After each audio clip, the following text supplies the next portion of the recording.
Hola, muy buenas tardes. Ya estamos en línea para hablar de su economía, de resultados y fracasos económicos, políticos y sociales. Se habla prácticamente todos los días. Cuba es el centro de atención de muchos que alaban y cuestionan nuestro sistema social y culpan a la decisión de construirlo de su fracaso económico, social. De ambos padecemos e incluso durante muchos años. Ese es el criterio que tienen muchas personas. Y sobre ese particular vamos a conversar esta tarde en nuestro programa. Ahí tengo como invitados al máster en ciencias Omar Sánchez Valladares y al doctor en ciencias Noel San Pedro Muñoz, ambos profesores de la Universidad de Cienfuegos. Muy buenas tardes, bienvenidos al programa. Vamos con una pausa y enseguida estamos de vuelta. La política aborda los modelos de gobierno de las poblaciones y sus distintas actividades, mientras que la economía es el estudio e influencia de la forma de organización de los recursos en el bienestar social. Sin embargo, aunque tienen estas diferencias, en la práctica están muy relacionadas. Si las separamos para analizarlas y estudiarlas es de forma teórica. Verás que los profesionales de las dos disciplinas requieren del conocimiento de ambas, y esto porque cada una no actúa sin implicar la otra.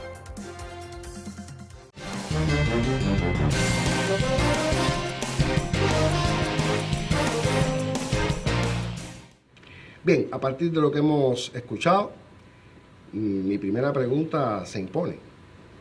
¿Define un sistema la política o la economía? Profesor. Bueno, indudablemente la economía define un sistema. Lo que no hay política sin economía. Y la política entonces direcciona esa economía.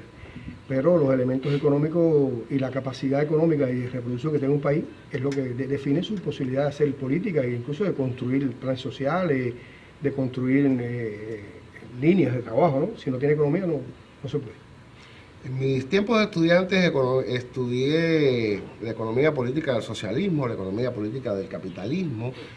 Hay quienes incluso a estas alturas se cuestionan diferencias entre un sistema y otro, las maneras de hacer la economía.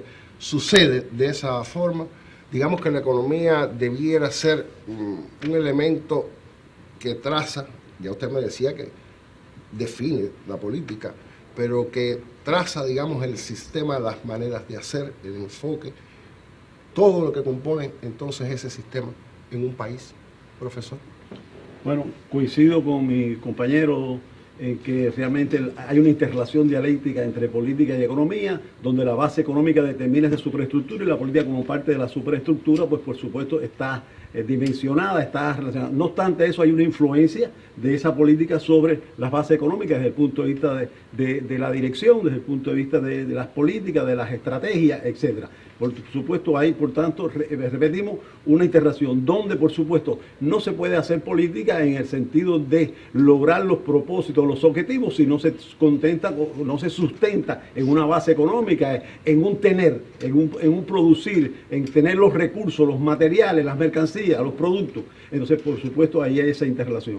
Y a los efectos tal, no cabe duda que existe una diferenciación, y cuando si estudiaste, Boris, por ejemplo, en la economía política, no es lo mismo la economía del capitalismo, se sustenta sobre una base, la economía de la construcción. Pero lo que queremos aclarar lo siguiente, es la construcción de un nuevo modelo, que realmente esa construcción de ese modelo no se ha construido, podemos decir, en ninguna parte del mundo, podemos decir, hay una consolidación del modelo socialista. Hay realmente una existencia y, por supuesto, con todas las contradicciones y los conflictos y las luchas, podríamos decir, de los dos sistemas, pero realmente no ha habido una imposición. Ahora, ¿qué se está construyendo? Un modelo que, por supuesto, trate de minimizar, quitar las inequidades que tiene el capitalismo. Por supuesto, los teóricos de la construcción del socialismo y los que han tratado de llevarlo en la práctica en los tiempos, digamos, en los últimos casi 80 años, pues podríamos decir que están queriendo construir un modelo, por supuesto, que se sustente, podríamos decir, en la propiedad social o la mayoritaria propiedad social sobre los medios de producción exista.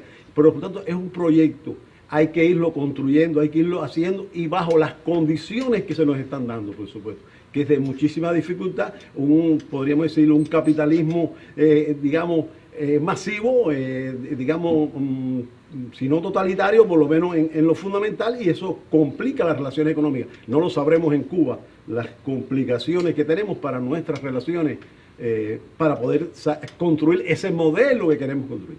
Precisamente en otros programas, en otras oportunidades hemos conversado acerca de que el modelo socialista está por construirse, o sea que estamos en la búsqueda de una forma de vida diferente y nueva. Y digamos que es válido tomar de un sistema y del otro para construir este modelo que estamos probando. A ver, coincido con Omar, lo que Omar decía ahorita, y quisiera agregar algo antes ahí. También el objetivo de la sociedad capitalista, esbozado por Marx en el Capital, es la obtención de plusvalía. Sí, está diseñada la economía para crecer constantemente y buscar plusvalía.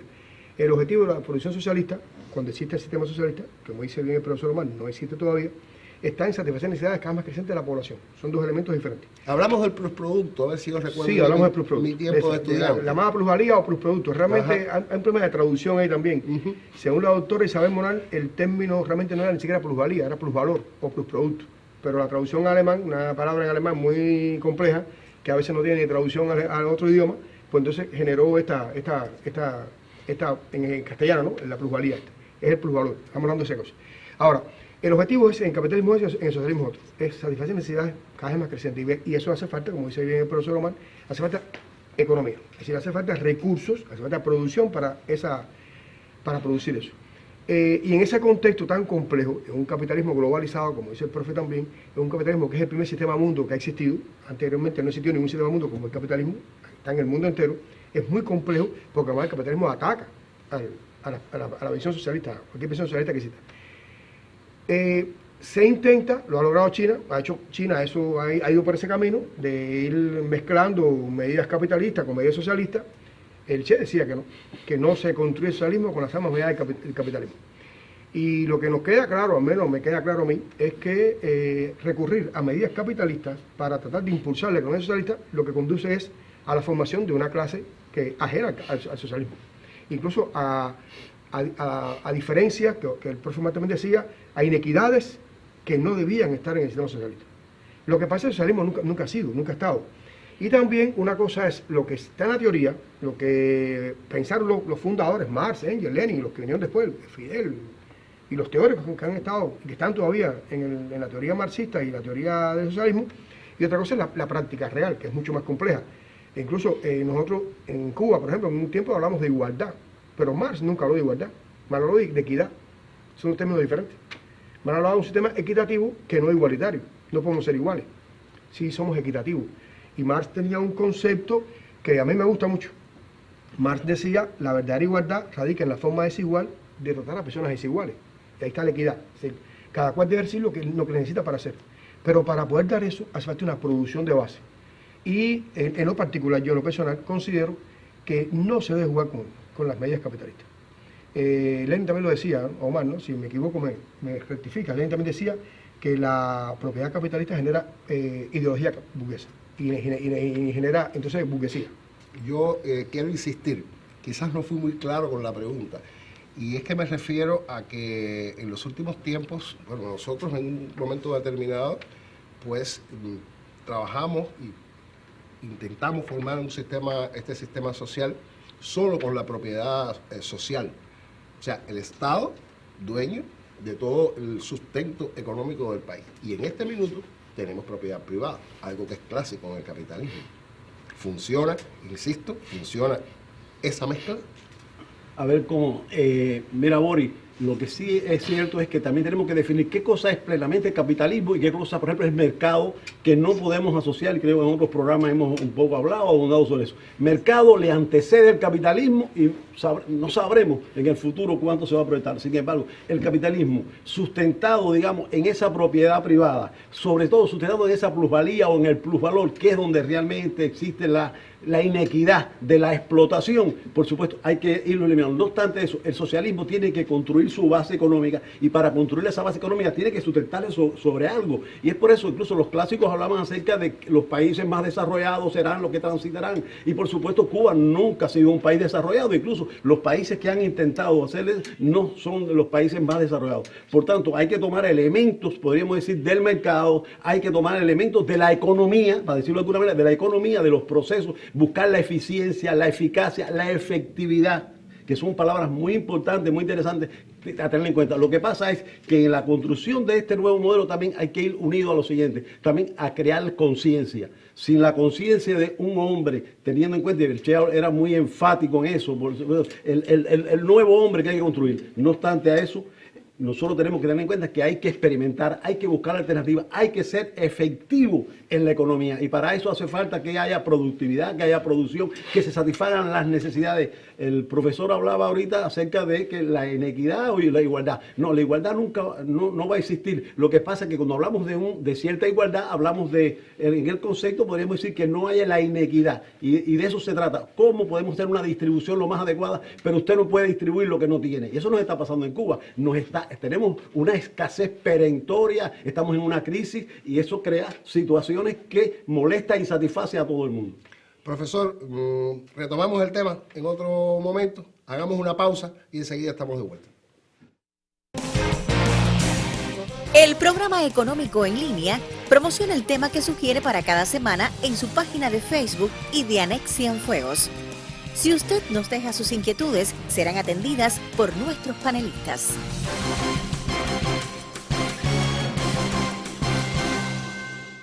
Ya estamos de vuelta, es evidente. Vamos a retomar el tema que nos ocupa. Economía, política, pueden convivir ambas o una define la otra. Hemos conversado del caso Cuba en este minuto y hay algunas personas que piensan que no hay una definición clara hacia dónde vamos a partir de que estamos combinando ambos tipos de propiedad, algo que los clásicos no admiten para definir un sistema y otro. Vamos por el camino correcto, insisto, estamos haciendo las cosas bien, tenemos la suficiente experiencia, digamos, estamos tomando de modelos externos, hemos sido capaces de asumir esas experiencias para lograr esa equidad y ese desarrollo que pretendemos. También el caso cubano también es un caso específico. Cuba tiene condiciones también muy complejas y Omar las esbozaba ahí. En primer lugar, Cuba ha sido durante más de 500 años una economía dependiente. Y una economía dependiente que deformó por completo la economía cubana. Y del 59 para acá, la alianza también con el campo socialista y con el CAME también llevó cierto nivel también de dependencia y de especialización, que eso también nos laceró la economía, ¿no? El tema es el siguiente: nosotros las condiciones que tenemos tan complejas tenemos que buscar alternativas. Y una alternativa puede ser esa. Pero incluso los clásicos del marxismo no hablaban de socializar todos los medios de producción. Los clásicos del marxismo hablaban de socializar los medios de producción fundamentales. Tal vez nosotros nos equivocamos en eso, cuando al principio de la revolución lo nacionalizamos todo. También el tema de la propiedad social es un tema también a debate. ¿Hasta dónde lo que hicimos en Cuba era propiedad social o propiedad estatal? ¿Hasta dónde convertimos esa propiedad social en propiedad estatal? ¿Hasta dónde el obrero, el trabajador, el hombre común se vio incentivado o se vio necesitado de tomar decisiones y de que su decisión fuera válida a la hora de preguntarle, de tomar una decisión importante en el país? Eso también habría que tenerlo en cuenta. Porque digo, la situación de Cuba es muy compleja, a 90 millas de los Estados Unidos. No es un país desarrollado, como había soñado Marx y Engels, que sería la sociedad socialista, ¿no? Incluso hasta Lenin, que lo veía en el eslabón más débil de la cadena imperialista. Es decir, el más débil de los más ricos. Y nosotros lo hicimos un país pobre, dependiente, atrasado, monoproductor y monoexportador, que es un tema también bastante complejo para la economía cubana. Y Y en ese contexto, porque la idea de Fidel fue no esperar a que tuvieran las condiciones del socialismo mundial, ¿no? Nuestra libertad era necesaria. Y entonces en esas condiciones tan complejas, Cuba también entra en juego. Y por eso sí, se hace necesario, se hace imprescindible buscar alternativas por todos lados. Lo que esas alternativas siempre tienen costos políticos, costos económicos muy grandes, costos sociales muy grandes. Y lo estamos viviendo en Cuba, lo estamos sufriendo. Y repito una idea que dije ahorita, una cosa es lo que está en la teoría, una cosa es el sueño teórico de lo que se puede hacer, y otra cosa es la práctica real después. Se complica mucho. Estamos en un momento muy complejo, sí, realmente, un momento mundial, no solamente en Cuba. Sí, mundial. Claro, la situación que tenemos es el reflejo quizás de ese momento complejo, ¿verdad? Claro, y yo creo incluso que para el mundo, para Cuba en particular, y para la revolución cubana es mucho más complejo. Nos estamos jugando todo, en mi opinión personal, ¿no? Y para el mundo también. Incluso después de la COVID-19 y todo lo que trajo la COVID-19, todo el desastre económico que trajo, hasta el capitalismo se replanteó resetearse como si fuera una computadora, ¿no? Reiniciarse en un sistema más humano. También Marx nos explica el capital que no puede ser más humano el sistema, porque la lógica del capital, la obtención constante de plusvalía o plusvalor constante, no le permite ser más humano. Incluso Marx asegura en el capital que el capitalismo destruye las dos bases fundamentales de la existencia, que es el hombre y la naturaleza. Pero es que lo hace más allá, no solamente porque es un sistema destructivo, es que esa es su lógica. Tiene que crecer constantemente y expandirse constantemente, entonces no es posible. Y hoy el mundo está sufriendo eso. Parece que estamos abocados a una búsqueda de un mundo más plural, menos gobernado por una potencia, que yo creo, hablaba ahorita incluso con Frank fuera de cámara, y yo decía que yo creo incluso que ya hace un tiempo que ya estamos en ese mundo no unipolar ya. Pero ahora habría también que ver qué consecuencias va a traer todo eso. Consecuencias militares. Porque creo que era Fidel, me corrijo, Omar, que Fidel decía cuando Estados Unidos veía que está llegando al final, va a ser mucho más agresivo, violento, y lo está demostrando hoy.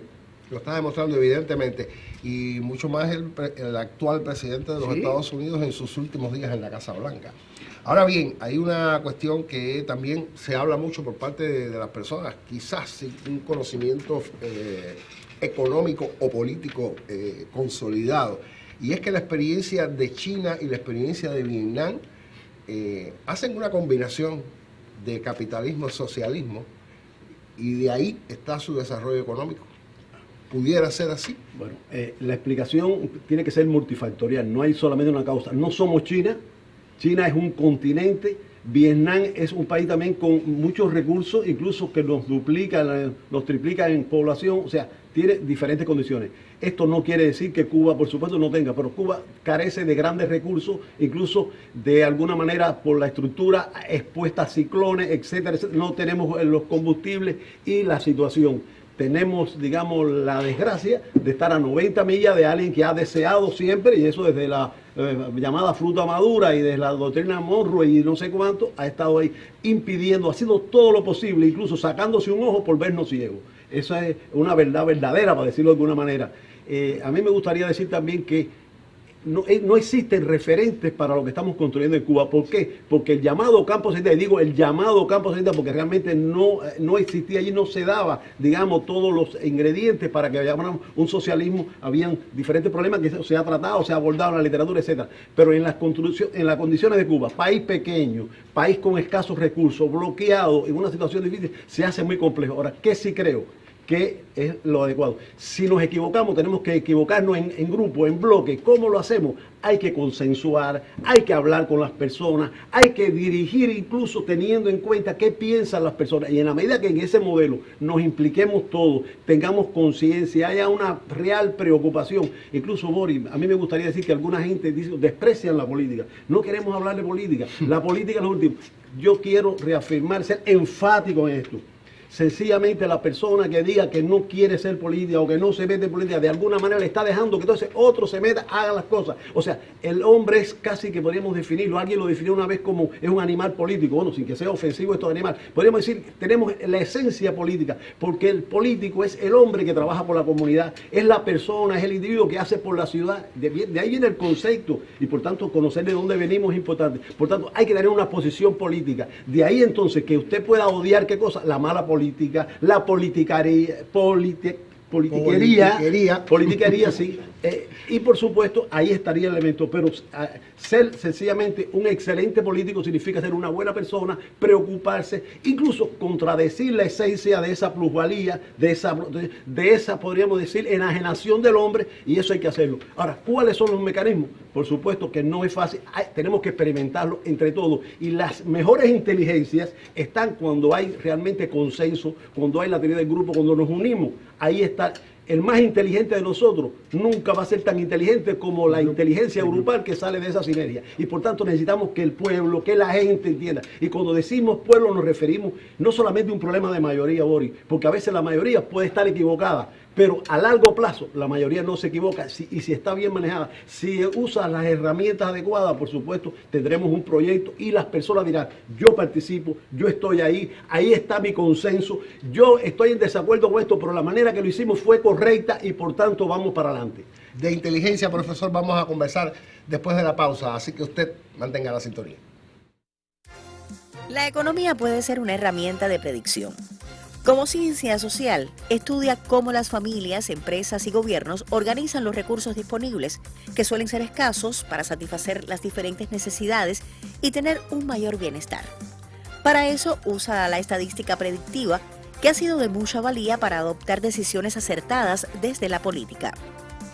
En la interacción social, las decisiones políticas terminan influyendo en las relaciones económicas de las personas y las empresas. Del mismo modo, las variaciones y factores económicos influyen en las decisiones políticas.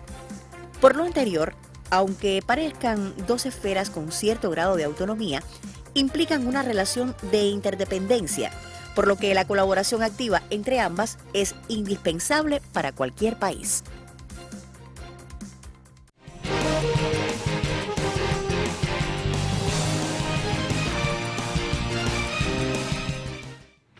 Decía que de inteligencia vamos a conversar en los minutos finales del programa, y es que me surge ahora una inquietud, pudiera decirlo de esta manera, y es que el político necesita saber de economía y el economista necesita saber de política. Ahí se conjuga entonces esa necesidad de que una y otra se complementen.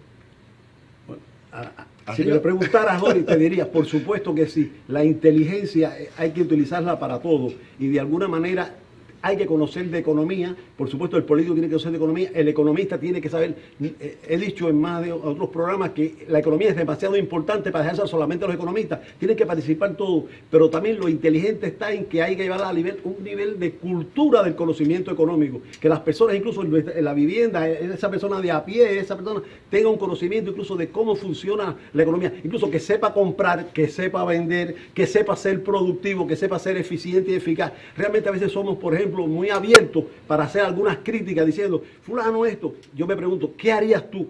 ¿Cuál es el proyecto que harías tú? ¿Cómo lo harías? Por eso entonces los que están dirigiendo, los decisores, tienen que tener el consenso, tienen que llegar abajo, pero llegar abajo no es hablarle, sino también escuchar. Y escuchar es superior a oír. Oír es algo biológico, escuchar es psicológico, hay que comprometerse y hay que permitir que la persona también decida y lograr consenso, lograr maneras que la gente pueda percibir. Ese potenciacionamiento de la persona desde abajo hay que lograrlo. Y en la medida que estamos construyendo un nuevo modelo, que es difícil, que estamos logrando, que no somos Vietnam. Vietnam fue enemigo y fue a guerra con Estados Unidos, pero es el socio comercial, digamos, de Estados Unidos y es nación privilegiada, sin quitarle los méritos a lo que han hecho los vietnamitas, que es algo increíble, no cabe duda, pero los cubanos es una situación no específica, es única, podríamos decir, en el mundo. Profesor, los minutos finales del programa son suyos.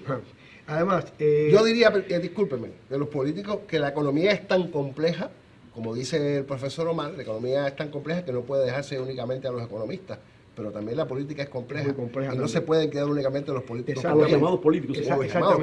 Exactamente, yo creo que no hay nada más político que ser apolítico. De momento en que tú dices, no me interesa la política, estás asumiendo una posición política. Así mismo. Es una posición política. Entonces, ahora, ¿qué nos pasa muchas veces? Tenemos el político comprometido, preparado políticamente, que quiere trabajar bien, pero le falta el componente económico. Tenemos el economista, que es una persona sabia, un doctor en ciencias económicas, un tipo que ha trabajado mucho, una persona que tiene un conocimiento general, pero no conoce de las reglas de la política. Entonces, si la economía es tan compleja que no podemos hablar solo a los economistas, la política también es muy compleja. La política también hay que estudiar mucho, y mucho más en la sociedad que intentamos construir. que intentamos lograr llevar a feliz término. El capitalismo, yo decía ahorita, tiene una lógica que el mismo sistema productivo lleva esa lógica, y si no te montas en la lógica, te pasa por encima. El socialismo depende mucho de la conciencia humana, depende mucho de la formación, de la educación de los seres humanos. Y entonces, si las personas que nos dirigen tienen, el decisor, en este caso, tiene un interés muy grande, un deseo muy grande de hacer las cosas, pero no sabe, no puede actuar bien, no toma decisiones acertadas. Si el economista que tiene en sus manos la posibilidad de tomar decisiones en el campo económico no tiene las prioridades políticas del país, se equivoca también a la hora de tomar decisiones. Y por eso se soluciona. Yo me hice el comandante siempre, cuando estábamos más apretados, decía, vamos al pueblo. Yo coincido con Omar. Si el pueblo participa, que no es ir, no solamente es ir, yo puedo estar y no participar. Si el pueblo participa, si le toma en cuenta, se pregunta, incluso al que está en contra, incluso al que dice algo que no se puede hacer, es también importante. Ya sabemos que eso no se puede hacer. Si se toma en cuenta eso, yo creo que sí, se logran cosas grandes. Entonces sí hay que lograr esa armonía, esa articulación dialéctica, para usar las palabras de Omar, entre el economista y el político, entre la economía y la política, es muy importante. Bueno, yo casi que he tomado como un cliché la despedida de este programa porque siempre me quedan insatisfacciones con los temas que abordamos. De ahí que la invitación, además, es para que usted nos escuche en la radio, en el programa Magazine Económico, cada sábado a las 8:30 de la mañana, en que conversamos un poquito más, o quizás un tanto, lo que no se parezca a lo que hablamos acá en el programa en línea. Muchas gracias, profesores, por haberme acompañado. Usted, bueno, vino por primera vez, espero que le haya gustado el programa, así que pudimos contar quizás con su presencia en otro momento. Por supuesto. A usted gracias por siempre estar en sintonía, ya sabe, 8:30 de la mañana cada sábado en Radio Ciudad del Mar, jueves los martes en la tarde, 4:30 de la tarde en Perla Visión. Buen resto de día.